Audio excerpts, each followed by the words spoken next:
Greetings. We'll be beginning in just one moment.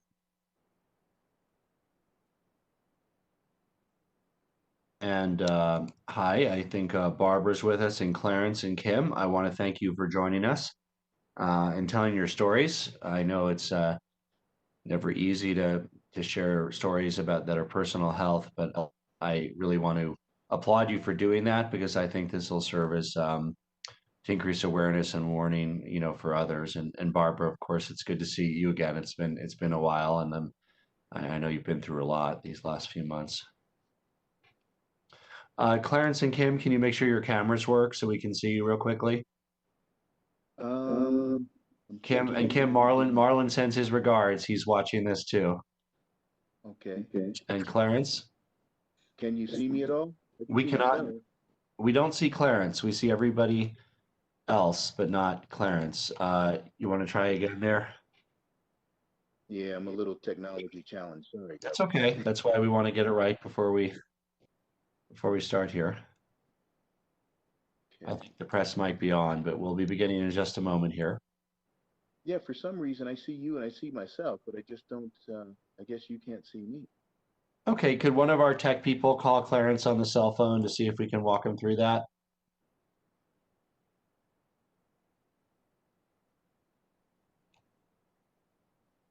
And Clarence, if that's okay, we'll give you the maximum amount of time. We'll just change the order to go to you after Barbara and Kim, just to give you a little extra time to get that going. So probably be to you in about 15, 20 minutes or so. Sounds good, thank you. And somebody might call you offline, okay. Ellie or whoever's on. And I'm ready to start. So if someone could let me know when we're ready to begin. We are now live, actually. We are ready to begin. Okay. One moment.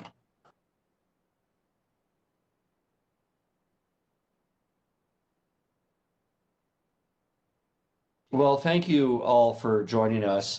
Today, we're going to discuss the rising COVID numbers in Colorado and why that's concerning and what that means for ICU, emergency room hospital capacity, and non-emergency room hospital capacity.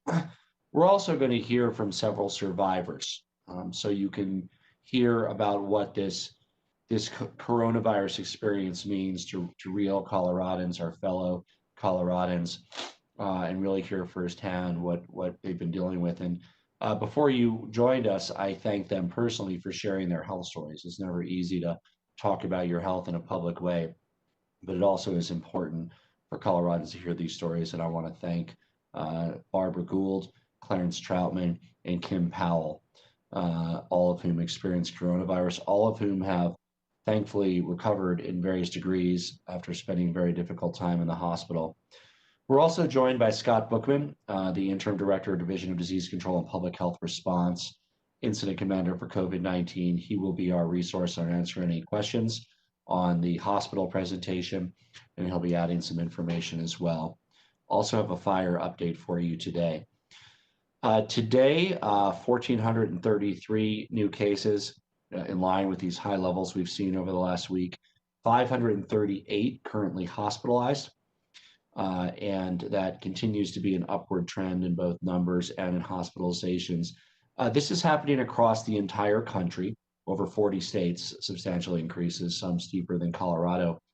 In fact, last Friday, the United States reported the highest daily case count since the pandemic began, with more than 80,000 new cases. And we continue to be concerned about the lack of a national strategy to turn this around and a coordination between the states, which Colorado would, of course, be a willing and enthusiastic participant in. But in the meantime, we're certainly doing what we can here. And before we get to the hospitalization numbers, which are very important, I want to give you a fire update. We are all grateful for the snow that we experienced over the weekend. Of course, last week there was major fire activity. The latest numbers, Cameron Peak Fire, 206,663 acres, 64% contained. Still 2,400 homes under evacuation. East Troublesome Fire, 192,560 acres, 20% contained, 7,040 homes evacuated. Middle Fork is at about 20,000 acres, 12% contained. Williams Fork at 14,700 acres, 35% contained. Calwood Fire, 10,100 acres, 76% contained. Left Hand Canyon Fire is now fully contained. Ice Fire, 90% contained at 596 acres. All the Boulder County evacuation orders have been lifted. I visited really areas impacted by all the fires last week, and we know there's a lot of certainty as these evacuation orders are lifted and Coloradans return to their home. Part of Estes Park remains under mandatory evacuation. Other areas, the evacuation order has been released and people can return. Rocky Mountain National Park remains closed with no visitors. Our priority is allowing, of course, homeowners to safely return to their home. We continue to do everything we can to support our local communities in their time of need.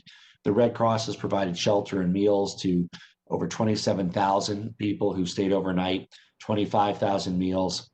And I want to thank the 231 volunteers who've worked with the Red Cross and others to help our fellow Coloradans that are not only being evacuated from fire danger, but also trying to be kept safe in the context of the pandemic in ways that are new and unprecedented with regard to fire evacuations. So over the last few weeks, we've discussed the concerning trend of we're seeing in Colorado, high positivity rate now approaching about 7 to 8%. Now, we don't really know the number of positive cases at the beginning because of the lack of testing at the beginning of the crisis. We are now hitting an all-time high with the number of cases detected. Hospitalizations also have been increasing over the last 7 weeks, which remains a great concern. And if these trends continue, it would exceed May hospitalization numbers, the highest that we had by early to mid-November. And the modeling suggests that if we don't change what we're doing, it'll exceed all of the existing hospital capacity by the end of the year. This thing moves quick, and we need to change the way we live. We need to stay safer at home. We need to avoid social interactions. Of course, schools continue to be safe. They're back across our state. We've seen great evidence about the public health benefit of especially kids being in elementary school. We wanted to continue to encourage that. Obviously, for parents who aren't ready to send your kids back, they can continue online, but they're safe, well-regulated environments. Implementing strong safety protocols is really good for both teachers and students. And we're excited to see kids return to school across our state. My kids are, of course, in school, and we're really thrilled to see that. It's a little bit harder at the high school level, where the immunological impact of COVID is more similar to what it is in adults for 15, 16, and 17-year-olds. But many high schools are back, and some are hybrid, meaning they're just reducing the capacity in the building, going in 2 days a week. Others are just having kids come in for special ed and folk tech and those sorts of things. But we do want to encourage school districts to use your buildings, use your facilities, even if you're not back for full in person for high school yet. At least, some of those things like shop and auto repair, you really can only do, you can't do as well virtually. So those can be done with social distancing in a safe way. And it's really important for kids to get that. So hospitalizations. First of all, I want to thank all of our partners, the doctors, the nurses, the hospitals. Thank you for helping to work very hard at great risk to yourselves to make sure that Coloradans that need care, whether it's for COVID or something else, can get that care. That is absolutely paramount during this. We want to make sure that Coloradans get the best quality medical care, whether they have COVID or they have another condition. And in the scheme of things, one thing you'll see from the slides is Coloradans with other conditions. That means they need hospitalization outside of COVID. That's an even greater number than COVID. But we need to keep that capacity, because if you have a heart attack or a stroke or appendicitis, you need that hospital bed.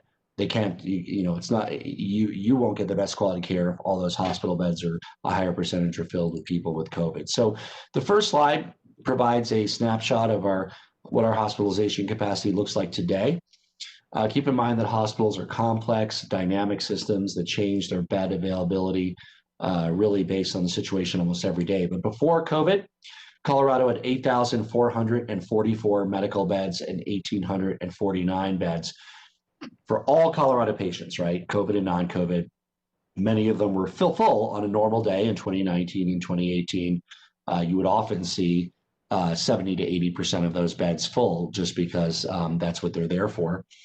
Now, the surge capacity is about 12,588 medical beds, 3,782 emergency beds, 2,200 alternative care sites. And that surge, we would have the ability in about 2 to 3 weeks to do part of that. We could add about 360 beds, but the total capacity would take about 4 weeks. So it's when you look at kind of what that surge capacity is, that's over a 1 to 4 week period that has not been activated yet, although some of the hospitals, many of this is on the private side, are already making those plans to begin the call on increasing some of their ICU beds if they are needed. Under surge capacity, we can turn some of those medical beds into ICU beds, but it doesn't come without cost and challenge. It takes investment, staffing, supplies, and right now nationally, there continues to be a crunch on those supplies to sustain this over a period of time.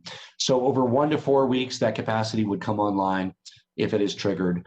And at 4 weeks, you would see a capacity at or close to the surge number, as long as there is enough equipment and personnel to do that.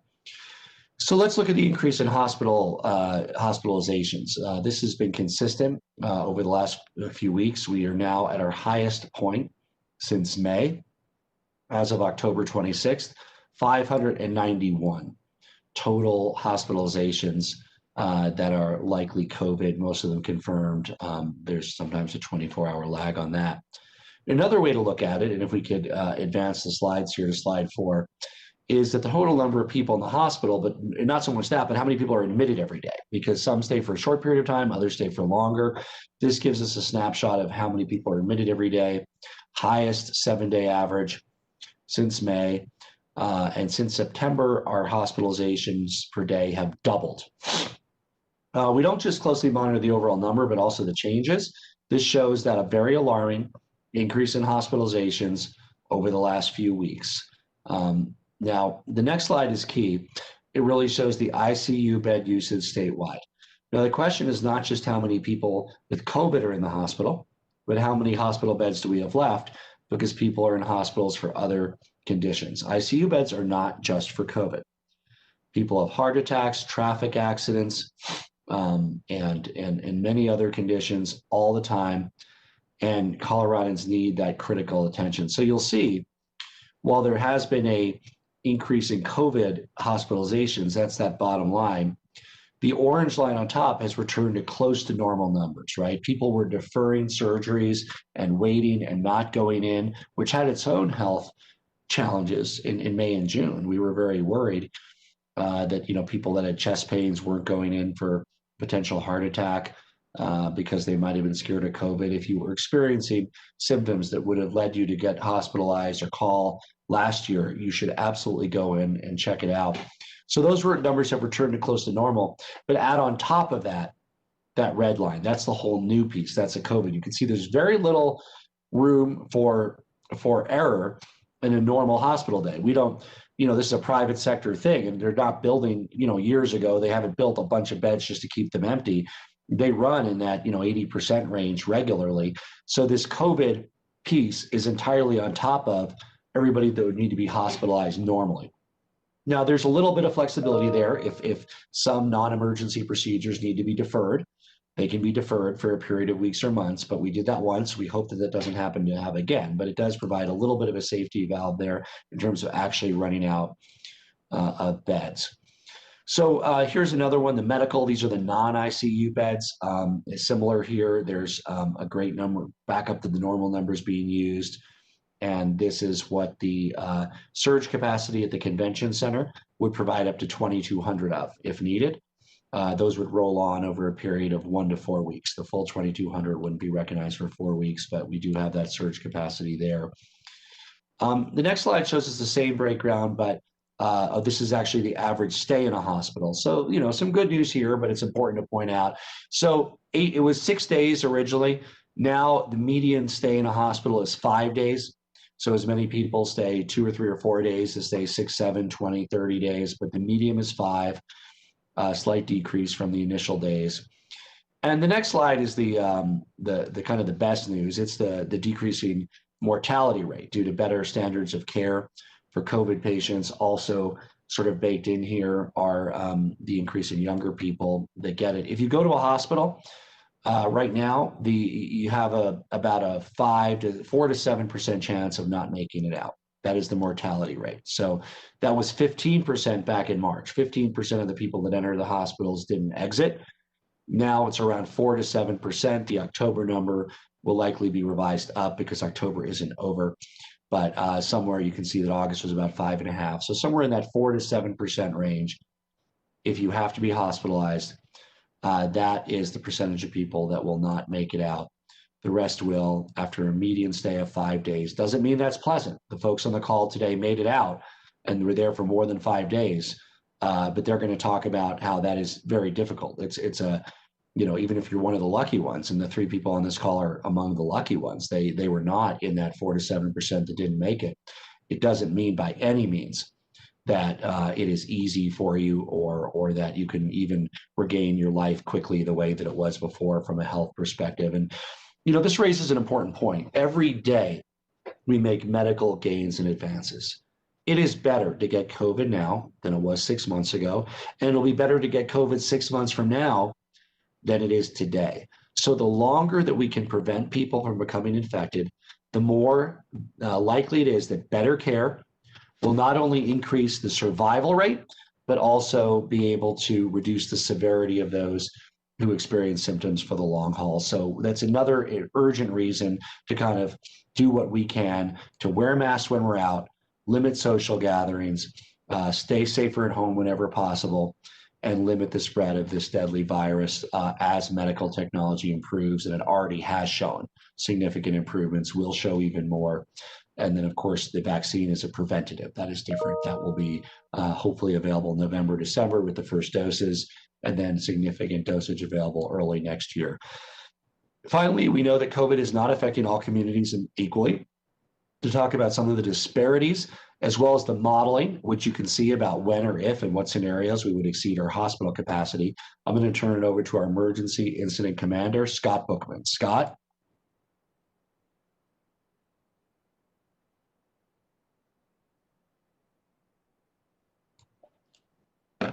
Okay, if Scott is not with us, we are going to go to Barbara Gould to share her powerful story of her own personal experience with COVID-19. Barbara? You unmute yourself, please, Barbara. Unmute yourself, please, Barbara.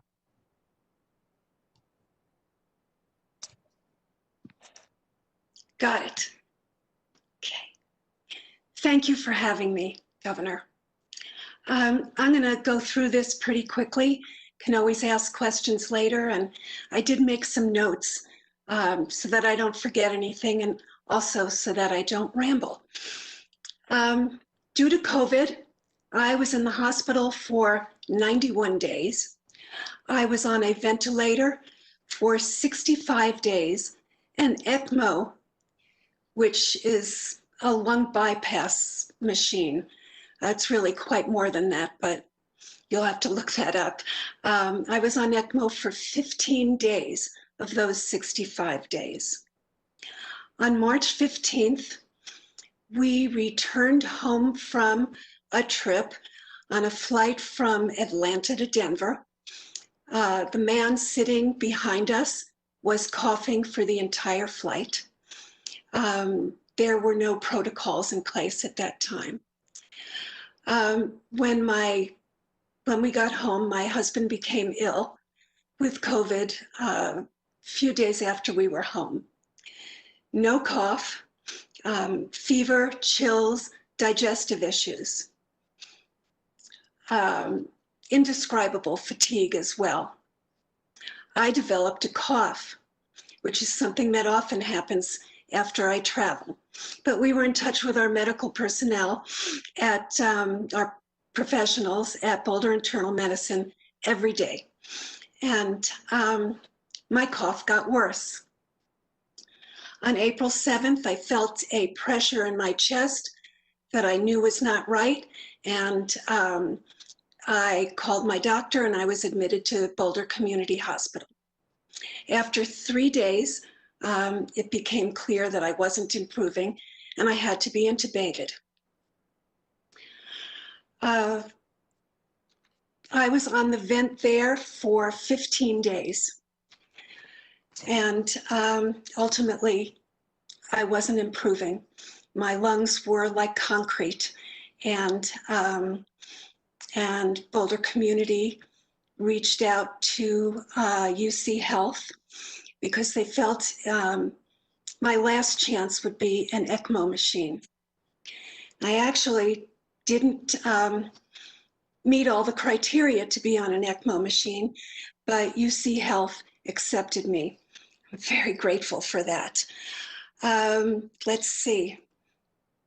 It was clear by then that I was dying and that the ECMO was the Hail Mary, the Hail Mary, whatever you call it. And I had to be airlifted because it was so urgent to UC Health.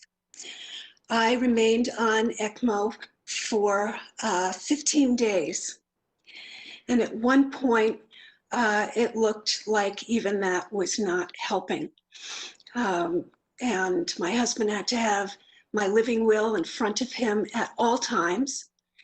And at one point, the doctors did call and say, it's not looking good, and we'll give it another couple of days, but this might be it. So at the time, my Congregation Har Hashem in Boulder, was supporting my family. My husband, my adult kids never went hungry. They were praying. People were praying all over the place, which I also appreciate very much. I showed signs of getting better, and that was great. Let's see. You were talking about capacity before. I was lucky at the time that UC Health had the capacity to accept me. On June 2nd, I was able to, I did go to UC Health, I believe on April 25th. On June 2nd, I was able to leave, finally, still on the vent, and I went to Kindred Aurora to be weaned off the vent and to regain some strength. At that time, I had post-ICU delirium. I couldn't lift my head. My eyes were weak. My muscles were atrophied, and I had to relearn how to swallow. My voice was gone. Kindred weaned me off the vent very lovingly, very professionally. And finally, I was able to get off the vent after 65 days. I needed then and still need now supplemental oxygen. Once I could walk a few steps with a walker, I was able to go to the UC Health Rehab facility in Broomfield. On June 29th, I left Kindred to go to Rehab. I left there being able to walk for several minutes, still using a walker. I could climb some steps. My voice was a little bit stronger. And on July 14th, I was able to come home to my family. It was about 90 days. After that, I had to have home health care until October 1st. Boulder Community Health care. I'm going to UC Health Pulmonary Clinic to see my docs, still in Boulder Internal Medicine, and doing pulmonary rehab at BCH. I was a healthy, active person pre-COVID. And I have a long road ahead of me still. And it's too soon to tell, and I think others will probably say the same. It's too soon to tell what the new normal is going to be. My liver sustained some damage. Don't know if that's going to get better or how long it will take. My endurance is greatly weakened. We don't know how long that will take to rebuild. Don't know if I'll get off the oxygen. I hope so. My family and I have PTSD that can be overwhelming. My voice is actually pretty strong today, but this is not really my voice. It's still hoarse and sometimes it goes out altogether. My lungs are mostly clear, but there is fibrotic scarring that is around the edges, and I don't recognize myself. I am very grateful to be alive. I am so grateful to all my healthcare workers, to my family. There are many of us out there. I should say also, my hair fell out, all my hair.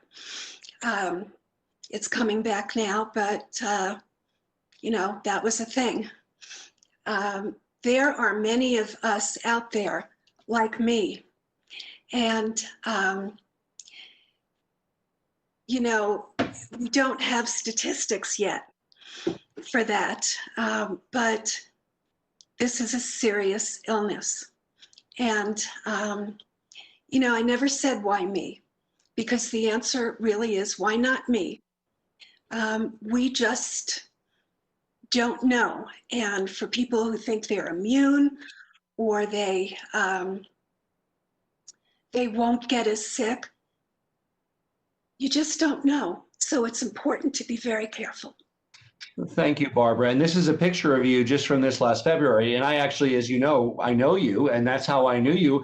I would scarcely recognize you today. Yes. And that's the Barbara I know. And I hope that will be you again when you recover. But it also puts a human point. It's very clinical when I talk about hospital capacity and beds. That made the difference in saving your life. If there was not that bed available at ICU in Denver, in Denver, UC Health, you very likely would not be with us today. So I definitely would not have been with us today. So I mean that hospital capacity sounds clinical.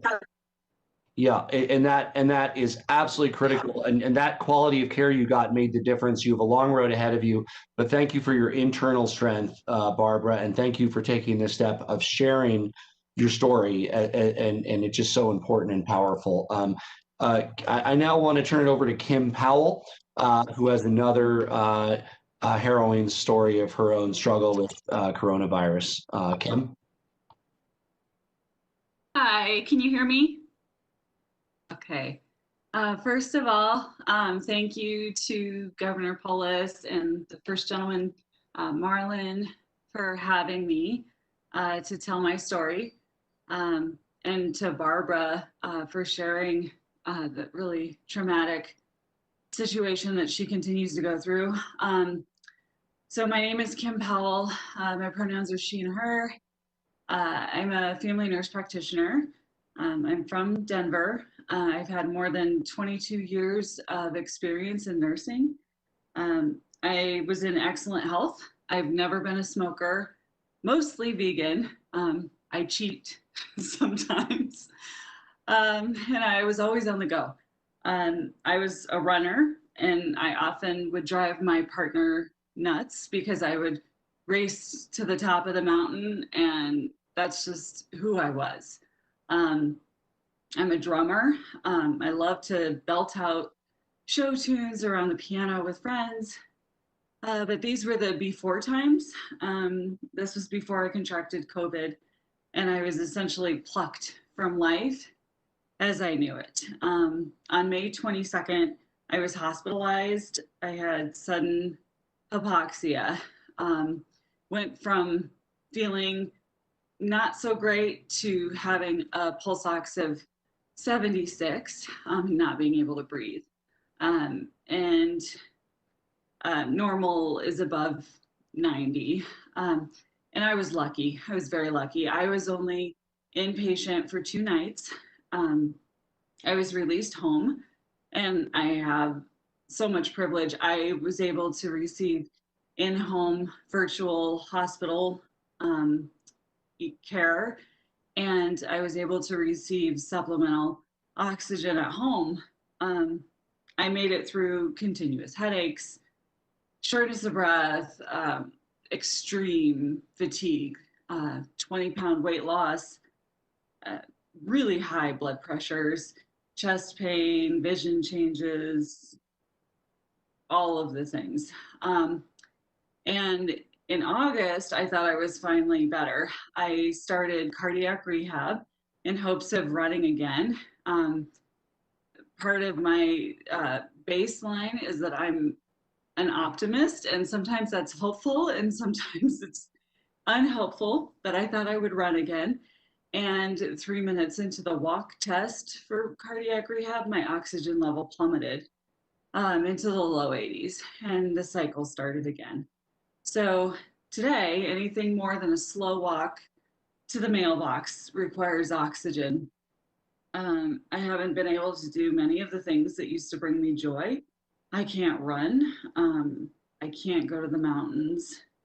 I haven't regained the stamina or my grip to be able to play my drums again. I can sing, but it's exhausting and it really sounds terrible, but I still try.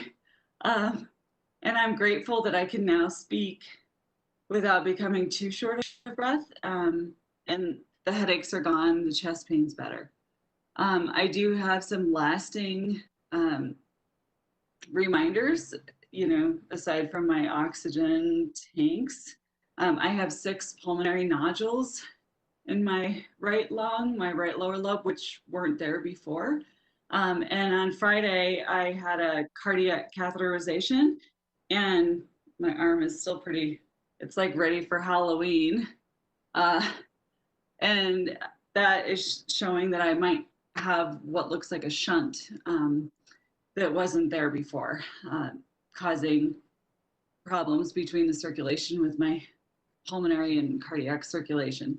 So my hope is that sharing my story would be to shed light in the gray area of what it can look like to be a COVID survivor. Many of us experience survivorship silently, and this continues to be a frustrating, uphill and muddy battle. It's affected every organ system in my body and every person in my life. But without my many privileges, being white, having gender passing privilege, education, housing, access to healthcare, economic privilege. I mean, without these privileges, I would certainly not be here to share my story today. It's essential we remain vigilant and wear masks, socially distance, and temporarily adapt to keep ourselves, our loved ones, and those we've never met safe and alive. So thank you again for having me, and I'm grateful that I'm here to share my story. Yeah, Kim, thank you for sharing that powerful story. It really emphasizes how while 4 to 7% of those who enter the hospital won't make it out, many of those who do make it out, like you, like Barbara, are not the same as you were before you went in. And nobody knows whether you're going to be dealing with this for another 3 months or 3 years or forever. I hope it's only 3 months, but nobody knows because there's not enough time or data about this horrible virus. And nobody knows what it looks like 1 or 2 or 3 years after. And so, unfortunately, you're kind of learning by example there, and you'll be among the first. But I wish you a complete and speedy recovery, as we do for Barbara. Clarence Troutman, who's joining us, has his story of battling COVID. Clarence?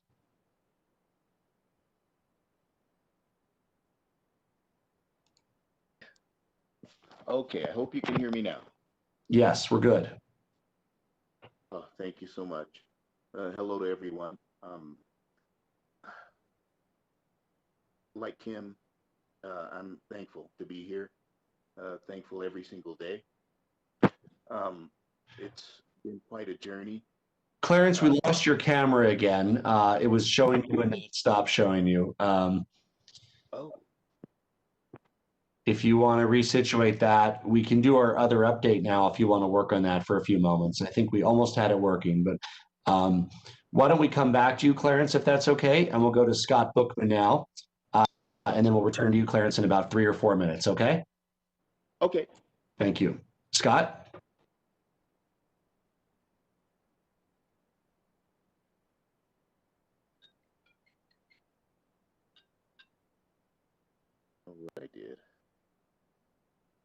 Scott, you're unmuted. Hello? I don't know what I did again. Scott, you there? Okay, well, I do see Scott's presentation and I can talk about it a little bit. Essentially, what this is showing is that every age group has seen an increase in hospitalization. The median hospitalized age is 57. That's important to know because a lot of people think, oh, it's other people that get hospitalized. Well, no, it's every age group. That's very close to the median age in our state, 57. It's gone up for 30 to 39-year-olds. It's gone up for 40 to 49-year-olds. It's gone up to 50. So every age group has seen the increases in hospitalization rates with the outbreak of the virus. The next slide shows that while it's affected everybody, it also is putting in danger our capacity. We talked about that surge capacity, right? We're at that just under that 2,000 line currently, the ability to increase it with notice. But without that surge capacity on the current trajectory, it would likely exceed our hospitalization capacity very soon. That shows the reason we need more transmission control. Look how nice that red line is, that green line is. What those mean is that we need to do a better job staying safer at home, wearing masks if we have to go out, avoiding groups and get-togethers. Specifically right now in Colorado, you cannot have a get-together of more than 10 people legally and no more than 2 households at once. And I recommend you don't even do that. I mean, if you have to socialize with a neighbor or you have a certain bubble of 3 or 4 people you socialize with at different times, that's fine. But now's the time to shrink our bubbles, to be more careful. We've got to get control over this in the next few days and weeks, folks, heading into the holiday season, heading into so much promise, right? A vaccine, better therapies and cures, all of that on the horizon. But we don't want to squander that by easing up now. We've been through so much. Let's get through these next few weeks together and show our strength as a people in helping to save lives and get our economy going sooner rather than later. Clarence, we're going to go back to you. We do see you, and we'd be happy to have you join us to share your story. Clarence?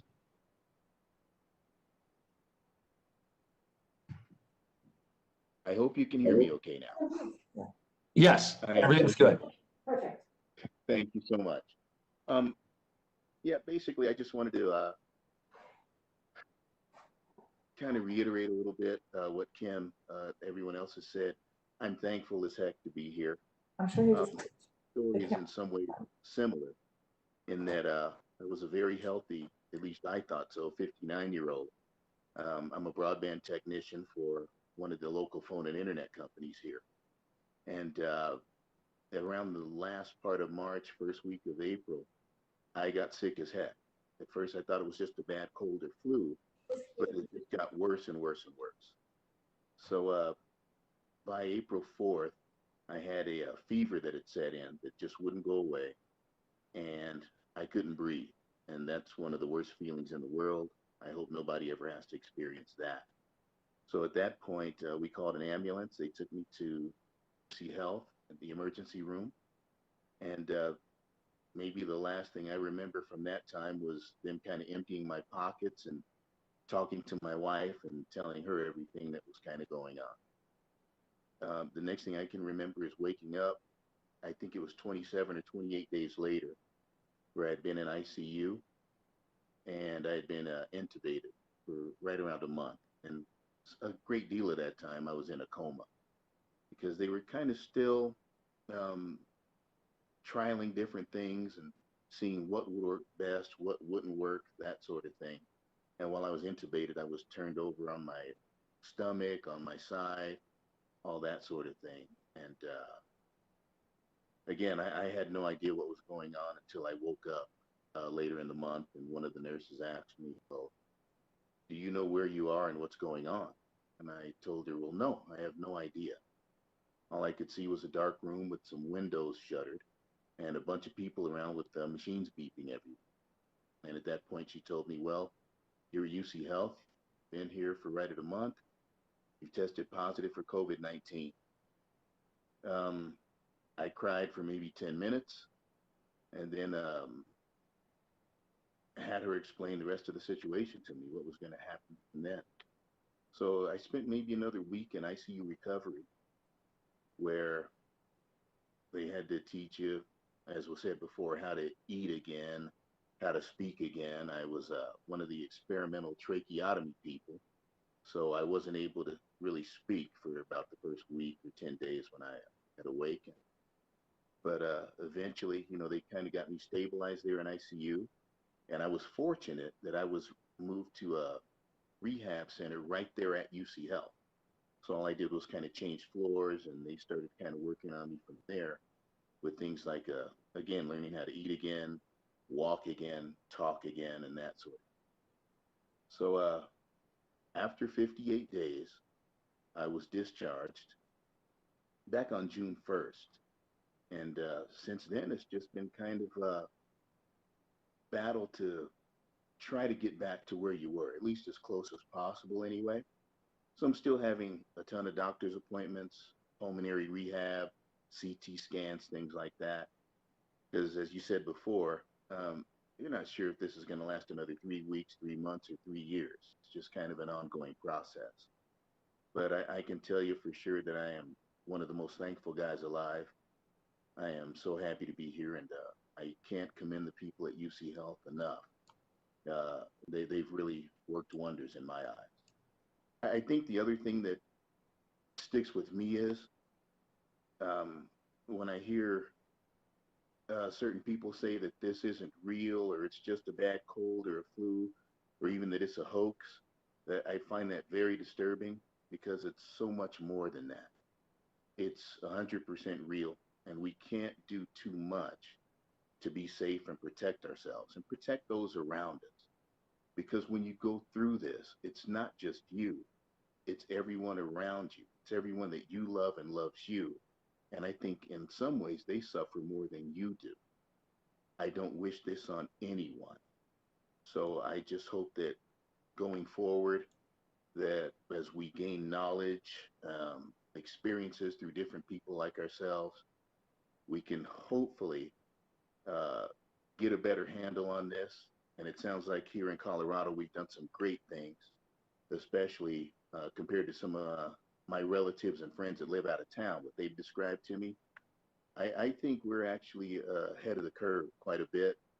And I just hope that that'll continue, because again, I don't wish this on anyone.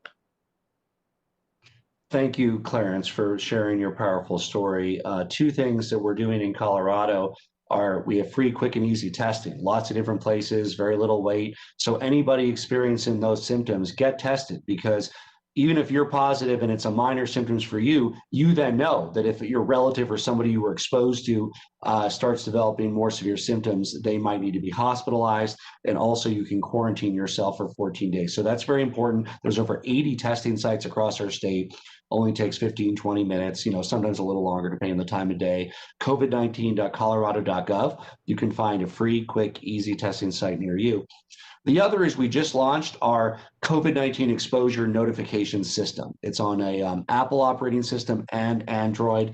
The phone notifies you. It totally protects your privacy and the privacy of those around you by opting in. It shares an anonymous token. If you've been exposed to somebody who has the app who was contagious with COVID, you will be notified so that you can take the steps you need to protect your family and your loved ones. So also very important. But look, to be blunt, if we don't do better in Colorado, then more Coloradans will die unnecessarily.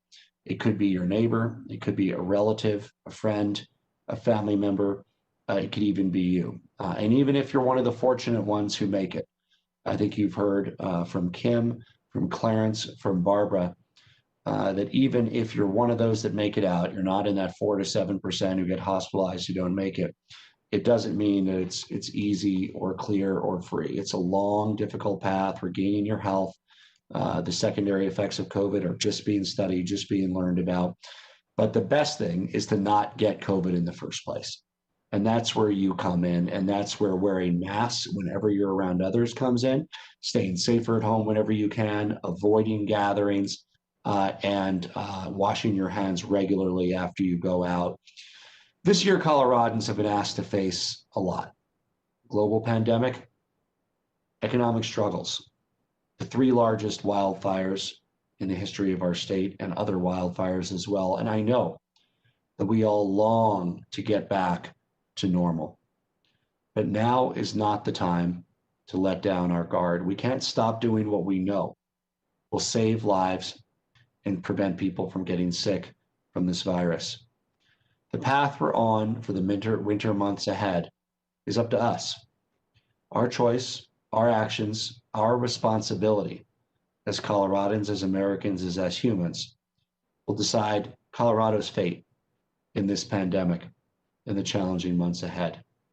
As we approach the holiday season, continue experiencing colder weather, let's step up. Let's do what's right for one another, for our communities, for ourselves. Wear masks, stay safer at home, avoid gatherings. And you know what? Before we wrap up today, I also want to make sure that people know that, of course, Coloradans have every opportunity to vote in person up until Election Day.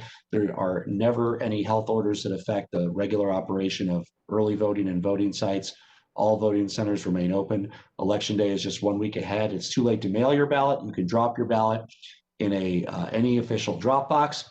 Or if you didn't get a ballot or haven't registered, you can go to any early voting location to register and vote right on site, including on Election Day. And COVID restrictions will, of course, not impact anybody's right to vote in Colorado. Thank you for joining us. A special thank you to Barbara, Kim, and Clarence for sharing your very personal stories. And hopefully by doing so, you can help prevent other people from having to experience what you've been through, really hell and back these last few months. With that, we'll open it up for questions. Governor Polis, good afternoon. It's David Clue at Denver 7. I too would like to thank Clarence, Barbara, and Kim for their stories. And of course, we at Denver 7 wish them nothing but the best. In the meantime, the city and county of Denver, as you know, have chosen to move to level 3, safer at home once again. The specifics of what that means, the mayor says he's waiting for guidance from the state. So what is that guidance from the state right now? For example, when it comes to closing gyms, and if we don't have the answer yet, what are we still waiting for?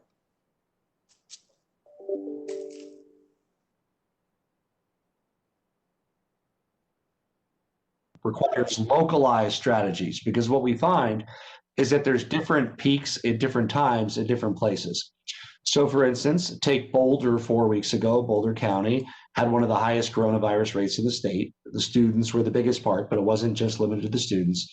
They took important public health actions, and now Boulder is a much lower rate than much of the rest of the state. Now Arapahoe, Denver, Adams, all some of the highest areas of the state. We fully support Denver's efforts to contain coronavirus growth in Denver before it overwhelms hospital capacity, before it costs unnecessary life. And of course, we look forward to providing them with the very best scientific data to drive decision-making. Hi, Governor. This is Joe Vaccarelli with Denver 7. I know you've been urging people to wear masks and limit social gatherings, among other things, but I mean, do you feel there are Coloradans who are not taking the virus seriously? And if so, is there anything that leads you to believe they might start now? And also, if is there more the state can do on that end aside from reverting back to a stay-at-home order?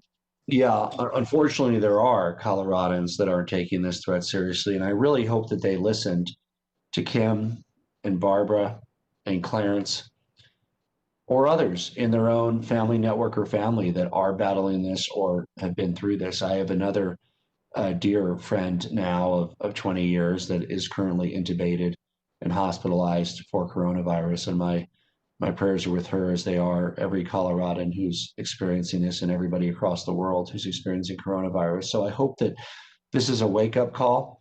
I hope people see the need to make sure we have the capacity in our hospitals to serve people. It's not just some clinical thing about beds. It's about saving the lives of Barbara and many others to make sure that they have access to that quality of care, which in most cases will be able to save their life.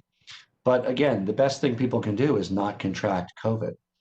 And while we're not in full control of that, your behaviors have a big impact on that.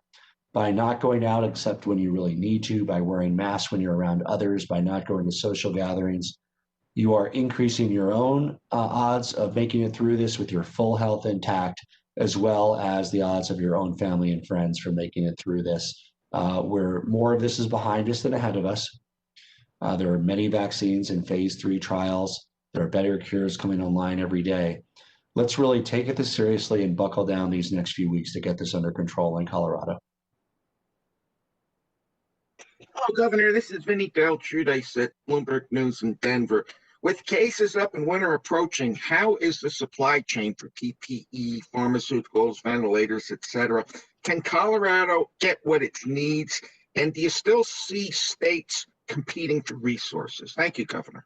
The supply chain is better than it was in April and May, but we do not have unlimited access to the personal protective equipment that we would need to handle a surge.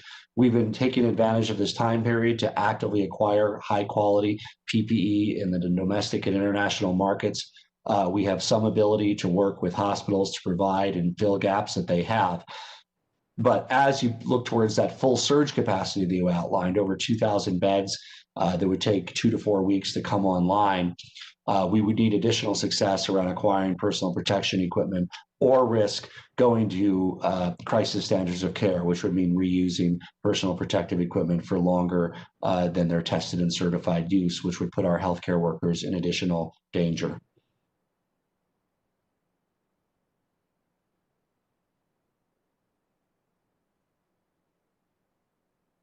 Hello, Governor. Jesús Carrasquel from Noticias Univisión.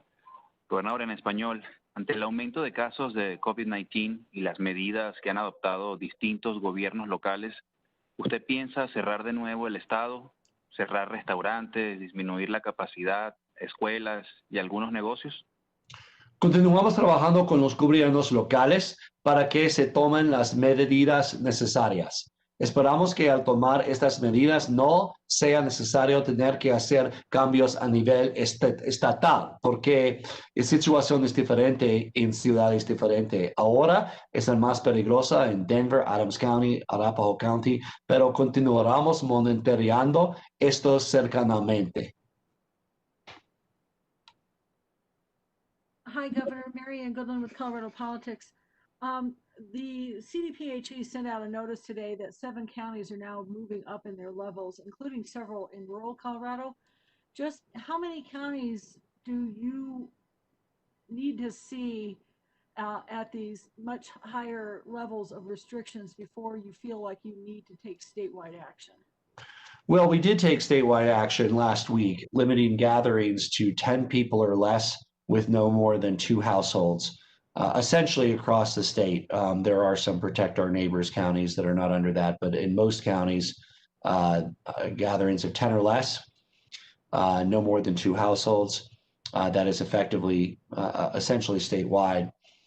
What you're seeing is different peaks and timing in different areas, Mary Ann. So you want to make sure you have the right response at the right time in the right area. And where you have active community transmission, you need to have stronger steps. Other areas of our state continue to have relatively low levels of transmission and frankly should embrace that and enjoy that. And they're only a couple outbreaks away from their own lives being put in danger, but we treasure the time we do have, just as we had some lower rates over summer that allowed Coloradans to relax a little bit. Those times are over. Coloradans need to stay safer at home, wear masks around others, regardless of where they live. Hi, Governor. It's Jessica Seaman with the Denver Post. When we're talking about hospital capacity, are there any hospitals in Colorado that are already at full capacity, including in the ICUs? Let me see if I can go to Scott Bookman, who was having technical difficulties earlier, to answer that question. Scott Bookman. Can you hear me now, Governor? We can hear you, but we can't see you, but all we need is your voice. So okay. Well, we'll start with that. At this point, we are seeing a number of our hospitals that are stressed. Some of our hospitals have had to manage their elective surgeries from day to day, but nobody is at the point where they're turning away patients, where we were thinking about crisis standards of care. But it is certainly a concerning situation at this time for some of our hospitals. Thank you, Scott. And we did see you. We can see you now as well. Next question. Governor Charles Ashby from the Grand Junction Daily Sentinel. So earlier this month, state officials closed 2 field hospitals, surge hospitals here in Grand Junction and in Loveland. And we've had just like over there in the Front Range, you have quite a few additional cases, not so much in the hospitals, but given what you just said and what Scott just said, do you think that was premature? Do you think those hospitals should be reopened? And are you considering even more stricter statewide rules on staying at home? And to be clear, they were never open. They were prepped, but not opened, Charles, just to be clear. So the total surge capacity, and I'll have Scott get into this in a moment, but the surge capacity is about 2,200 beds. And they would come online over a 1 to 4 week period in different parts of our state at different levels of care. Scott will address kind of the one large one, and I think there's 2 smaller ones. We hope that those never need to be used. And frankly, if Coloradans do better, if they follow health guidelines in Mesa County, which is having in many ways the very first wave and large-scale experience with this virus and can bring it under control, then none of those beds will need to be used. But they are there, and we're confident that that surge capacity would meet our needs, even if Coloradans were not able to make the changes that we need to prevent the use of those additional beds. Scott? Thank you, Governor. We do still have a very significant amount of surge capacity at our alternate care sites across the state. The convention center is our large field hospital and will provide us with a very significant amount of capacity. At 2 other sites, at St. Mary's Corwin and the old St. Anthony's North Campus, we have built several hundred additional beds of more specialized capacity that is really around skilled nursing facilities. And so if we have a need to augment our capacity of our nursing homes or need to augment the discharge of patients from hospitals to nursing homes, we have that capacity as well. We feel strongly that we have all that we need and the capacity to go to that if the situation arises. And we have a new data point for you, Charles. You can mute that, Scott. And Marianne might find this interesting too. We now show hospital capacity regionally. And Maria, if you could share that with Charles and Marianne. So we do this regionally. We look at, and not that people can at the end of the day be transported across regions. You know, Barbara was lifted in a helicopter and that can be done. But we'd rather avoid it. And so we are looking at this capacity issue regionally.